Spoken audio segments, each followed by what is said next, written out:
Hey guys, welcome back to We Met at Acme. I'm so excited to be here with one of my favorite astrologers, Alice Bell. Thank you for having me. I'm so excited to be here. I can't wait. So I thought we'd start with a question that's a little bit different than our norm because it's you, of course. What are some changes that you have experienced, because I think it's ending, right, during your Saturn return? Yeah, my Saturn return ends in March. So yeah, I'm at the tail end of that 3-year period. I think with the Saturn return, I know it does have a lot to do with where Saturn is placed in your birth chart. So for me, it's in the 7th house of relationships. So it's been a lot about like stepping up in the realm of relationships, taking on more responsibilities there. Before my Saturn return, I had never been in a serious relationship. Like I had always had these flings that would last like 3 months and then fizzle out. So I didn't really know what like commitment looked like. And at the start of my Saturn return, I kind of was sick of how I had been dating up until that point. And I just got really clear on these are the traits I want in a partner. I'm not going to settle for less. I also started listening to your podcast like at the start of my Saturn return too. And I was kind of like, I need to start dating differently and not settling for these guys who just like aren't looking for a relationship. Right. And in February 2021, that was when I met my now partner, and we've been together ever since. So a lot of my Saturn return the past 2 years has been about learning how to be in a serious relationship. And we also moved in together. So that was a big first for me too. Yeah, that's huge. And writing a book. Yeah, writing a book was also, and writing a book on relationship astrology. So it definitely played in with those relationship themes that were so important for Which mine. I feel like is like the hottest astrology out there right now. Yeah. Everyone's just... I'm sure when you do your readings, like that's the number one question that comes up is like, when am I going to find someone? Exactly. And that's like what I was interested in the most when I was single. It was like, when am I going to meet someone? And that's kind of how I got into astrology, was fixating on like my horoscope. Is this guy going to text me back? And then it kind of spun out from there. And then I learned how to read my whole birth chart and became obsessed with astrology because of that initial relationship entry point. Did you predict that you would meet your boyfriend when you did? Yes, I did. So I always knew 2021 was going to be a good year because Jupiter and Saturn were moving through my 7th house. We can talk about that, what those transits are later. But then COVID hit, and it was January 2021. I was like, okay, this is my relationship year. I'm not on dating apps. I'm not making any sort of effort. It was like you could only dine outside. So I was making no effort to date. And so I was kind of like, okay, universe, show me how this is going to happen. And I got an Instagram message in late January of 2021 from a follower saying like, I have this great guy friend. I know this message is really random, but I have this guy friend that I want you to meet. I think you would really get along. And so I read that message. I was like, what's his birth time? Saw his birth chart. Was kind of like, okay, I think there's something there. I'll agree to a date. And then, the rest is history. That's my boyfriend now. I love that. That's so great. And now backing up to how I usually start was just, how old are you and where are you from? Yeah, so I'm turning 30 this week. And I am originally from Nashville, Tennessee, but I've been living in New York for 6 years. I didn't realize it was this week. Happy almost birthday. Thank you. That's amazing. Yeah. And now going back a little bit to this person who had sent you this DM, did you ever get clarification on what about your boyfriend, your now boyfriend, that she thought was compatible for the two of you? So what was going on? So I got the message on like a Saturday night in my DMs, and he told me that they were all like at an apartment, hang out with their group of friends, and everyone was kind of asking him like, who are you dating right now? And he was like, no one, like I'm not trying to make an effort to date during COVID. And his girl, that was the friend that DM'd me, just felt like she had this like intuition feeling coming over her and was like, I actually just started following this astrologer. You should message her. And he was like, no, I'm not going to randomly message this girl you're following on Instagram. Can you message me for her? So she doesn't like really know why she sent that message. It was just like a feeling she got. Yeah, I really, really believe in that stuff. Like, it's crazy. Wholeheartedly. It's wild. And so when you started dating, when you had gone, let's say on your first date, how much of astrology did he know about? It was so cute. He showed up to our first date. He had researched like his sun, moon, and rising. And he has a Scorpio moon. So he was really scared that like I wouldn't want to date him because he had a Scorpio moon and it Yeah. said like all these bad things online. And then also he had like read my weekly horoscopes for Vogue. So it was like cute how much effort he had put into like looking into astrology, even though he knew nothing about it. Right. That is Yeah. really cute. And now would you say he's a believer? Yeah, definitely. Like he'll make little predictions off what he knows from my Instagram posts and what I tell him. He'll like tell his friends like, oh, you can expect a job change then. Or, Stop, yeah. that's so cute. Yeah. Okay, so for someone listening who's like, I know nothing about astrology, and I'm going to make an effort to not ask you anything that can just be Googled, Yeah, because that's just so pointless.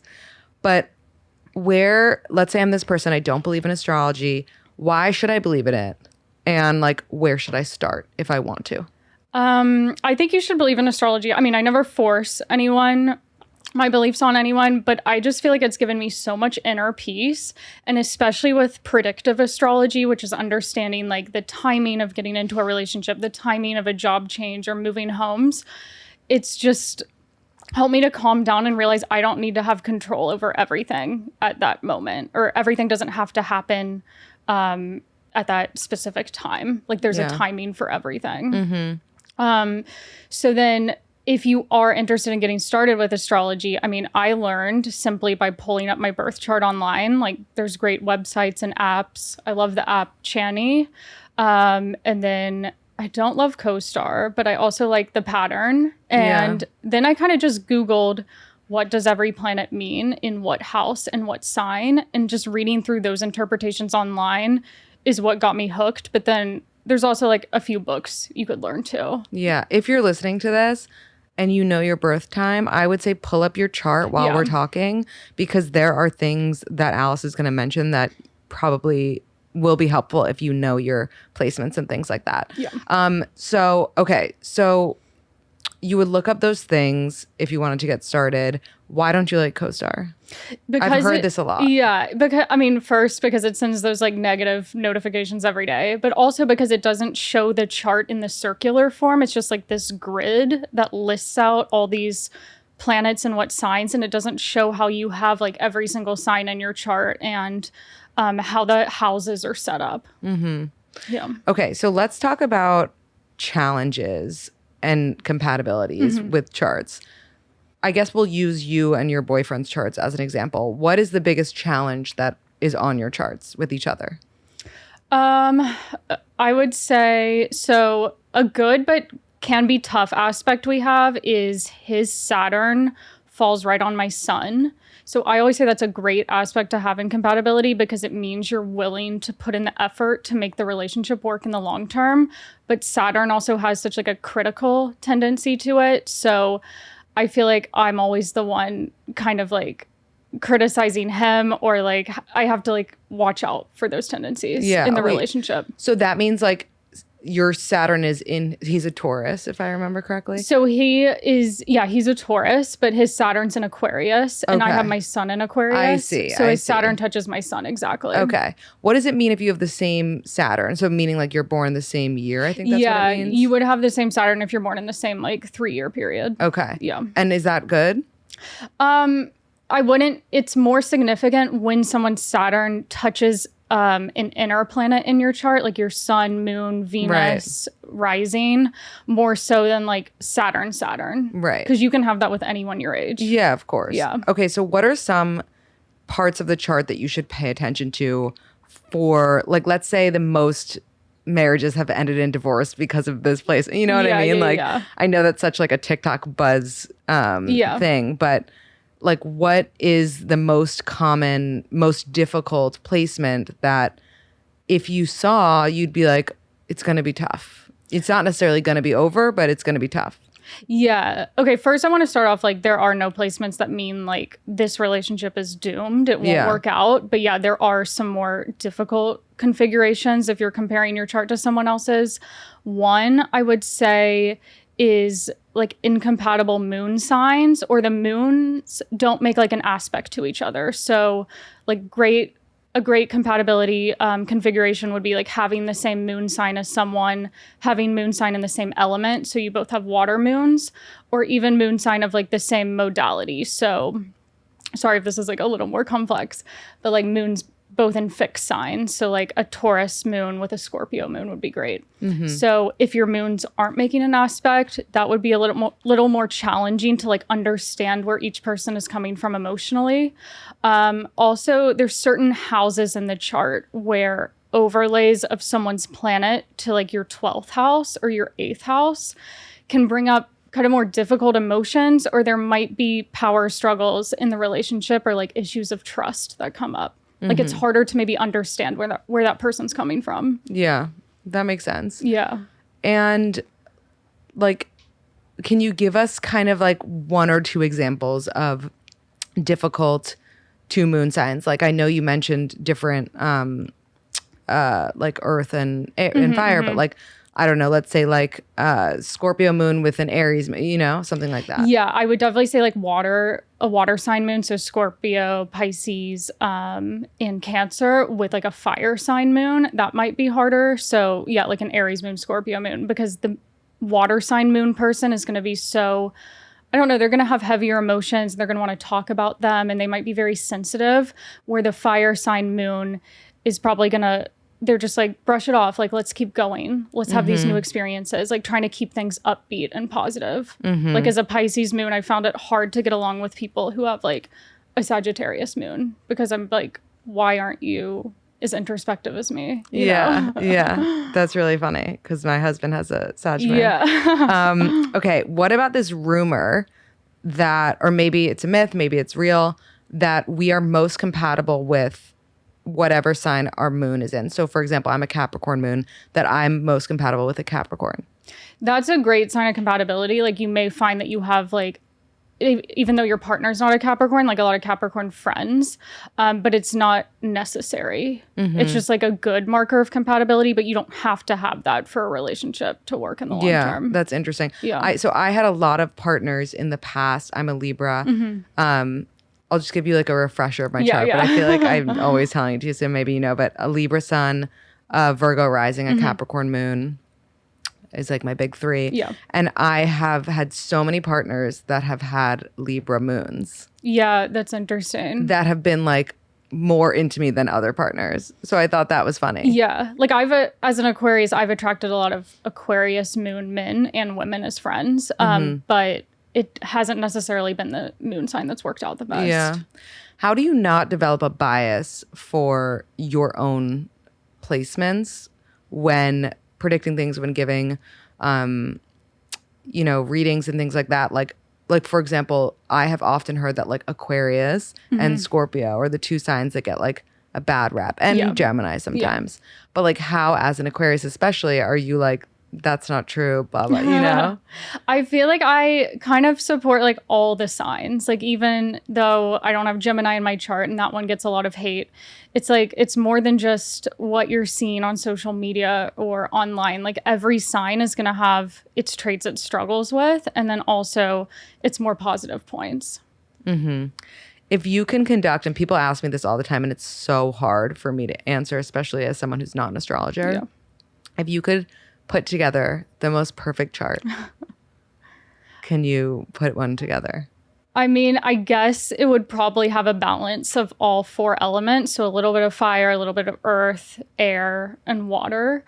There aren't any like signs that I would like need to have in the chart. I mean, based on my own chart, I love like Scorpio placements. I also love Aries and Sagittarius and Taurus, but there isn't like a perfect chart I have in my mind. Like when I give readings, I never look at someone's chart and I'm like, you have an amazing chart. Yeah.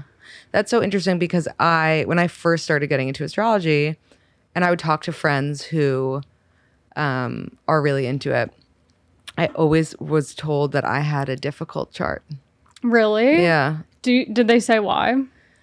Well, my chart is like basically all Virgo and Capricorn. Yeah. And I think that like that can be tough, I'd imagine. I think Capricorn moon is a hard, like I've been told many times that Capricorn moon is a hard placement because Cancer moon is like the best placement.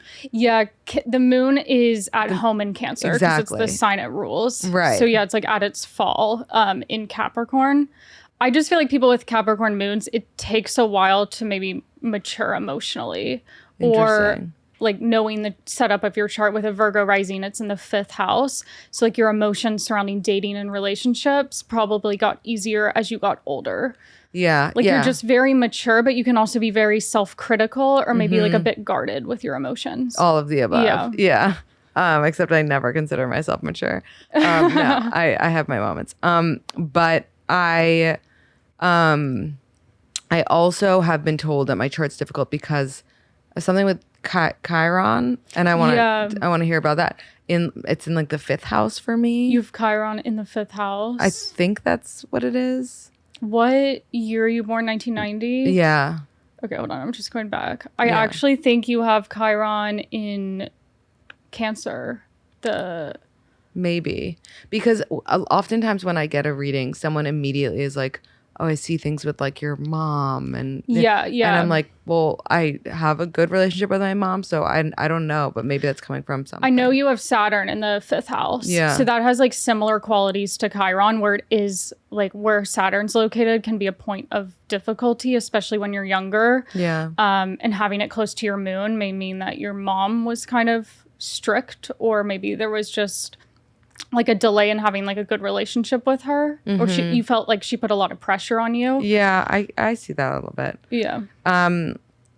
What do you think about the thing that people say about being with the one like element that you lack? So for example, if you have a chart of like all fire and air, being with a water sign, or if you have, you know, I feel like you naturally seek that out, especially if we were to look at like your rising sign and the sign opposite. So for you, Pisces is the opposite of Virgo. Yeah. And it's kind of like you end up naturally attracting people into your life that have that opposite quality to you.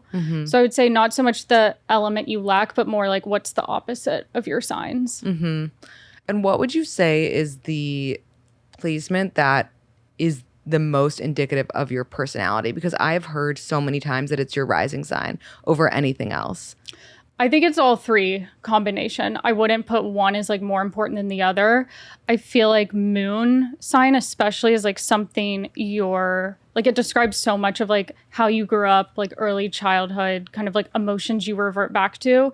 Whereas a lot of times people don't resonate completely with their sun sign because it's like your identity you're growing into over the course of your life. So maybe you haven't tapped in fully to the traits that your sun represents. Is that what you would say to someone who's like, I read the horoscope of my sign, I don't relate to it? Yeah, I would say look at like the rest of your chart, but also like maybe you do want to develop those traits that don't resonate with you so much. Let's talk about Saturn return. We talked about it a little bit in the beginning. Like beyond something that I could just look up online, what is this period? What does it mean? And so for my experience that I can speak to, so for me, it was like, I guess 27 to 30. Yeah. And before Saturn return happened for me, I truly feel like I was a different person. During my Saturn return, we met at Acme. I like changed my career as a result. I got sober. Yeah. I met my husband, got engaged. That's crazy. So like everything in my life changed. What can somebody who's just turned 27, expect from their Saturn return? And then we'll talk about during, and then we'll kind of talk about after. Yeah. So at the Saturn return, you're often like taking stock of your life up until that point and the ways in which you may have not been living true to yourself. Like how have you been doing things to please other people or live up to expectations you think the world might have of you? So a lot of the time the Saturn return is like, what is my career niche? What do I really want to commit to? And kind of making the necessary changes to get there. Like how can you take yourself on and just become like a more mature, more adult version of yourself? So for you, that was like, this is the career that I'm super passionate about. And also being like, okay, drinking isn't working for me anymore. I want to get sober. Yeah, that's so interesting. Yeah. And then during your Saturn return, what should you be doing? Because it's kind of like, it's like this weird time when someone's like, your life is changing and you're like, I'm in it though. Like, I don't know. You know, it's like when someone's like, well, get over that breakup. It's like, but it's still so fresh. Like I'm still feeling the feels. a common feeling when you're in your Saturn return is like everything is taking too long. You kind of feel stuck and frustrated. So I would say there's nothing really to do to like change it in that moment, but just know that the work you're doing on yourself now and maybe the different direction you're pivoting in will pay off in the long term. Like Saturn is all about like hard work in the moment that will have long-term results. So then your Saturn return ends. So let's say you in like 3 months, however long you said. Then what? What are you expected to focus on afterwards? I mean, there's other transits to your chart, and there'll be other Saturn cycles that come along every 7 years as kind of like a check-in point. But I do notice with people like at the end of the Saturn return, they just have a lot more like confidence in who they are. Like they know what they want to pursue. It's kind of like what you were saying, like the difference between who you were before the Saturn return and after, and just building upon those realizations you had about yourself. Do you believe that it's better to wait until after your Saturn return to get married? I mean, yes, I probably would, but it also, like you and me, we have our Saturns in relationship houses, so definitely better for us, but some people may not have those difficulties with relationships, and they may just like already know what they want in that area before. So I'm listening to this podcast, I'm looking at my chart right now. Yeah. How do I know if my Saturn is in a relationship house? It would be in the 5th house, the 7th house, or the 8th house. And if it's not, then I could marry my high school sweetheart and be fine when my Saturn return hits necessarily. Yeah, there wouldn't be as much relationship stress introduced at the Saturn return. Interesting. Yeah. Interesting. Okay, so this is a tragedy, but I've heard it quite a lot. Let's say I'm someone who doesn't know their birth time and I can't ever find it, and my birth certificate was burned in a fire and whatever happened, I'll never know what time I was born, let's say. What can I do to learn about myself? You can work with an astrologer. You get a reading called a chart rectification. So you can ask an astrologer if they do that type of thing. And the astrologer will kind of go through your main life events with you, or just core personality traits. And you can work together with them to find like the most accurate birth time in the rising sign and where all the planets fall in your chart. Interesting. Yeah. Okay, so it's not hopeless. Yeah. Let's say I'm one of those many, many people who is like, when am I going to find my person? Like, when am I going to find my person? You had mentioned that you saw it in your own chart. How, looking at my chart right now, can I determine when that's going to happen for me? Okay, so that gets a little more complicated. It's based on transits to your chart. So like where the planets currently are in the sky in relationship to your birth chart. So transits through those relationship houses, like I talked about, the 5th, 7th, and 8th would be key to look out for. Especially when Jupiter and Saturn or the eclipses happen to those houses. So I remember in 2020, we had like a Zoom, astrology Zoom during COVID. And I was like, yeah, 2022 is a great relationship year for you. And then you ended up getting married that year. Yeah, that's so crazy. That was because Jupiter was in your 7th house Wow, last year. that's amazing. Yeah. I remember I had an astrologer tell me, like, before you and I had that conversation, that it would be 2022, and I think it was like 2018 or 2019 at the time, and it just seems so far away. Yeah, that you're like so sad because I know. You're like, oh my god, that's like in 4 years. But at the time, I was dating someone else, so I was thinking with that person, it would be not for another 4 years. Yeah. Little did I know it was a different person. That it was a different person. That it wasn't even going to feel that long once we met. Yeah. So it's so crazy. Okay. This is one of my favorite questions that somebody submitted. And I have always felt like the answer is yes. But I'm curious what you think. Do our parents' signs influence us? There's always like a relationship between you and your parents' chart. Like a lot of the time, the child will have one of their sun, moon, or rising as a shared sign with their parents' sun, moon, or rising. So there's always going to be connections. Like, for instance, My mom's an Aquarius rising. I'm an Aquarius. And then my dad's a Leo rising. I'm also a Leo rising. So there's always those matchups. And it's interesting to think about, like, your birth chart is what was happening, the transits to your parents' chart the day you were born. So it's like kind of like your birth chart is representative of the life events they were going through when you were born, if that makes sense. No, explain a little bit more, because I always thought it was like the way the ocean was. You know what I mean? Like, I didn't know it had to do with our parents. So like if you, I don't know, like there's always, astrology can kind of show why you may get along better with one parent than another. So like, for instance, when my mom gave birth to me, Saturn was transiting her first house of Aquarius. And so my Saturn in Aquarius falls on her Aquarius rising. So it's a bit of a more challenging relationship than I have with my dad. So it's kind of like looking at those matchups between your two charts. It can tell a lot about that parent-child relationship, like how easy or difficult it is. That's so interesting. Do a lot of new parents come to you being like, how am I gonna get along with this child? Yeah, that's hard. I have like a hard time giving like child birth chart readings, because it's like I don't want the parents to fixate on what the child might grow into. Right. But it's fun to kind of predict what day someone might give birth. Yeah. That type of stuff. Oh, that's interesting. Yeah.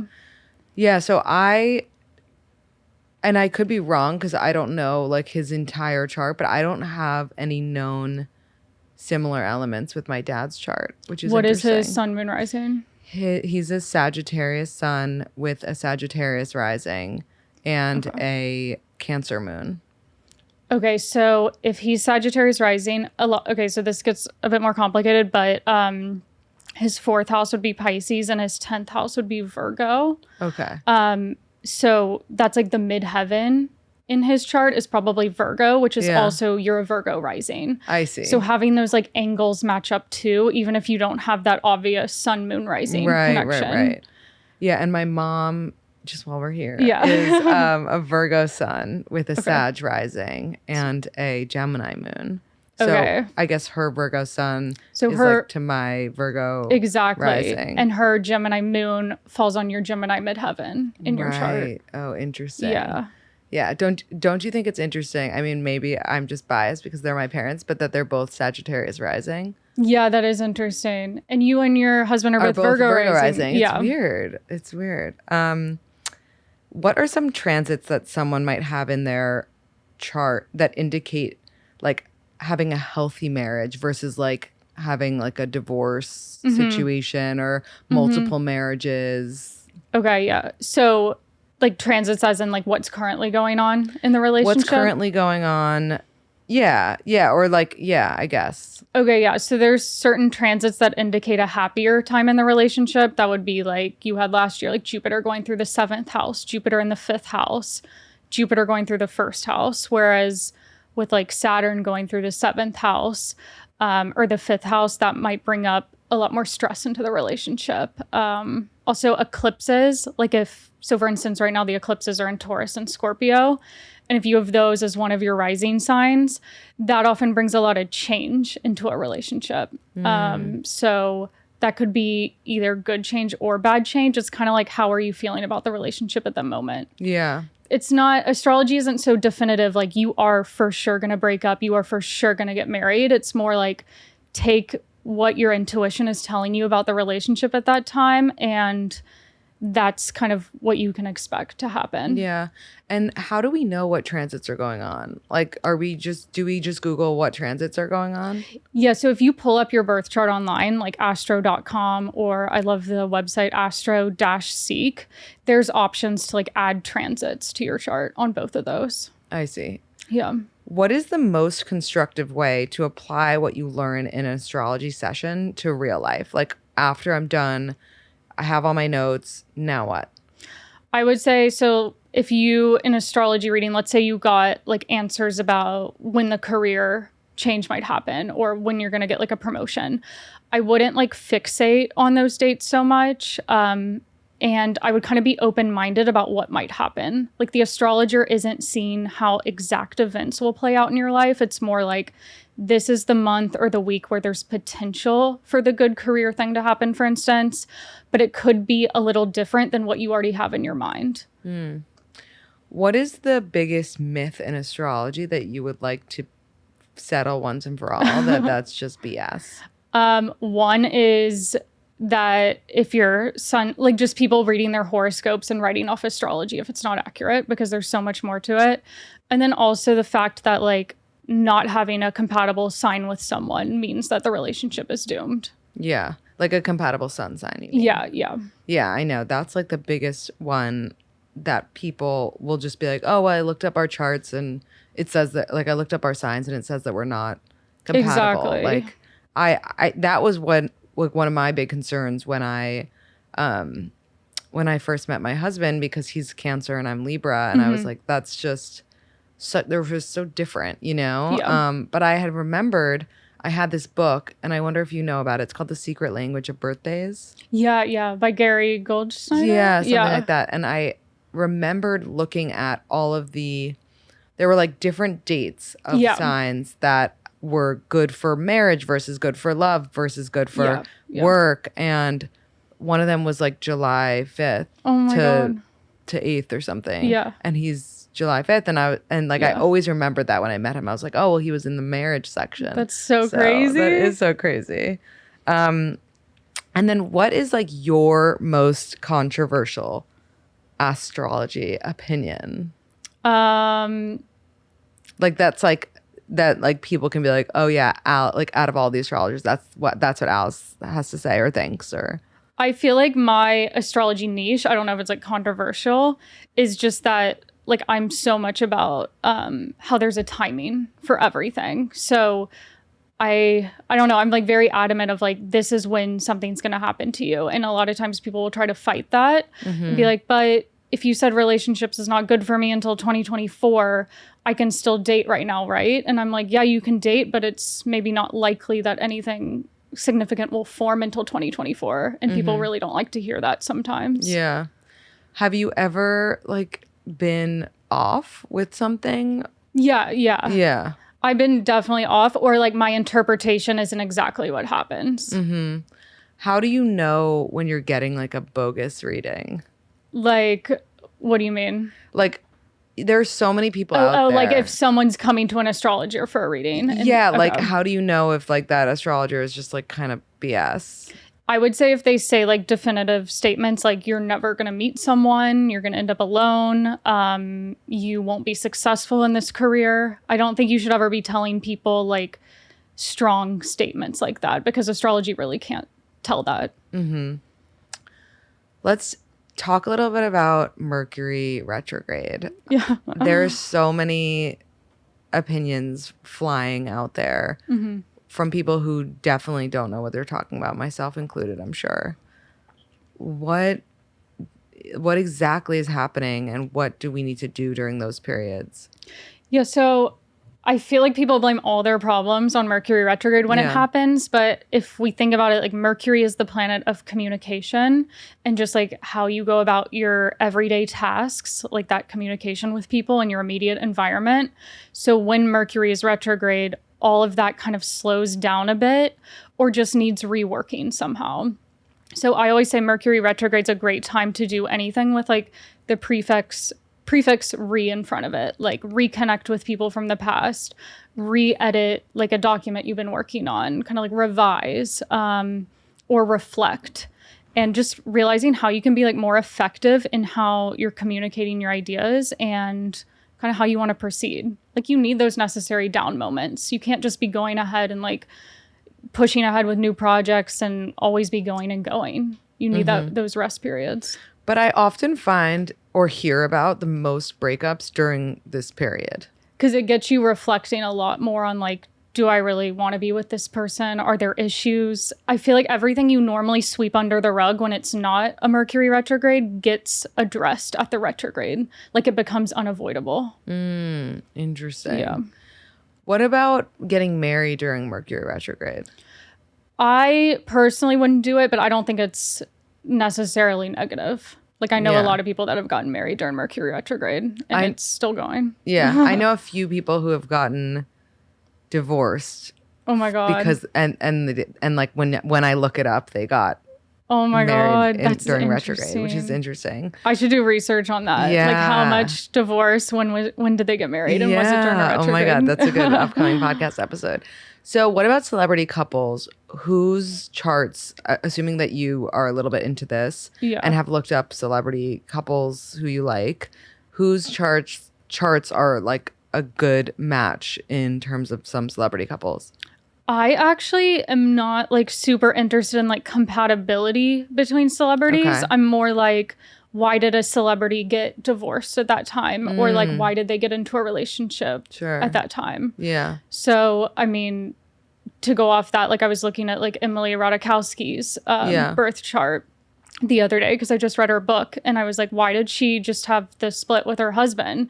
And she was going through her Saturn return in the 7th house. Interesting. Well, also he's a disgusting cheater. Yeah. But it's like, that's why don't get married before your Saturn return. Yeah. Yeah, that's so interesting. Are there any other things that like have been aligned that you looked up with a celebrity before? Let me think. I'm just like, I feel like when I look at celebrities' charts a lot, it's kind of like timing the career success of them more so. Yeah. Are there like particular celebrities you're interested in? The first celebrity couple that came to mind was like Justin Bieber and Hailey because they got married so early, so young. Yeah. That like they still haven't had their I know Saturn that is returns. crazy. I have looked at his chart quite a bit. I don't know her astrology though. Do you know it off the top of your head? She's a Sag. She has the same birthday as my dad, actually, November 22nd. I think he might be. He's a Pisces. He's a Pisces. Yeah, he's like March 1st or something. What is his rising? I'm so bad with this. I don't know, this. but I do have this weird thing where you can name any celebrity. Actually, I want to play this game with you. Okay. You can name any celebrity right now, and I'll tell you their sun sign. I just don't necessarily know their rising or moon. Okay. Like Kim Kardashian. She's a Libra, of course. I know her rising and moon. Wait, do I? I know she's a Pisces moon. Yeah, she's a Pisces moon and a Cancer rising. Reese Witherspoon. She's a Pisces. Oh my God. Who else? Who are some guys? Like Jake Gyllenhaal. He's a Sagittarius, of course. What? Everyone knows that. Taylor I Swift fans know. Okay, what's Taylor Swift? She's a Sag too. That's why. Oh my God. There's a line from one of her songs that's like twin fire signs, 4 blue eyes. Oh my God. It's about Jake Gyllenhaal. I need to do more celebrity research. It's just like not a topic of interest for me so But much. it shouldn't be a topic of interest for me. I don't know why I know this. Okay, but name a few more because it's fun. Okay, who's like a obscure one? Okay, Miley Cyrus, not obscure, but Scorpio. oh my God. Actually, no. I'm sorry. She's a Sagittarius. Scorpio moon. I know Yes, that. exactly. Yeah. She has very like intense Scorpio energy, but she's a Sagittarius. She She's does. born on November 23rd. And Taurus rising. I just looked at her chart the other day. Selena Gomez. Cancer. Oh my God, you're so good at this. What about like the president, Joe Biden? He's a Scorpio. Oh my, Sag rising. You're about to say Sagittarius, but he is Sag rising. Yeah. Oh my God, I'm like drawing a blank with celebrities. Shoot, I can't think of any. Okay. Well, You've proven. You're amazing. If you ever want to one-off text me, what's this person's sign? Yeah. I'll tell you. Okay, I love it. Okay, now we're going to do some rapid fire poll questions. Okay. Okay.